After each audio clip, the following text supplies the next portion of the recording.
our Torah.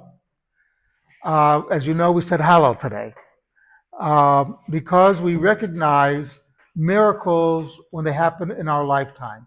Now, I know that there are a number of people here who either were not yet born during the Six-Day War, or they may have been children, may have been very, very young children. I was a teenager at the time.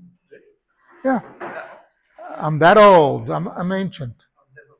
Um, anyway, but all joking aside, I was a teenager. I remember it, and I remember the lead up to the war. Israel was expecting tremendous casualties. The Parker Yarkon, the rabbinate had reserved it to start digging graves for the massive casualties they were expecting. And especially when Jordan entered the war. The Arab Legion of Jordan was perhaps the best Arab army in the region.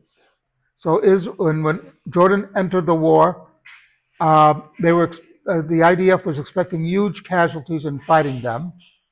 There was a whole debate in the cabinet about this. And at the time, the National Religious Party pointed out, if we get in there and we liberate these areas, you're going to set off emotions that you have no idea that you're going to set off because of the Jewish connection to the land. And then Israel entered the old city expecting huge casualties. What Israel did not know, and we don't know why, the Jordanian army, the Arab Legion, withdrew from Judea and Samaria before Israel entered it. So there were almost no casualties. So this is a miracle. Could you imagine house-to-house fighting in the old city, which during the War of Independence did happen? Tremendous casualties would take place on both sides. Yet, suddenly, there was almost no Arab legionnaires in the old city or throughout Judea and Samaria, which was a miracle. Why they left? We'd have to find their documentation. And Hebron was liberated by none other than Rabbi Shlomo Goren. He beat the army to Hebron. He and his driver were the only members of the IDF in Hebron. And he immediately went to the Marat Machpelah, the tomb of the patriarchs, and forced them to open it. His driver had to shoot at the door.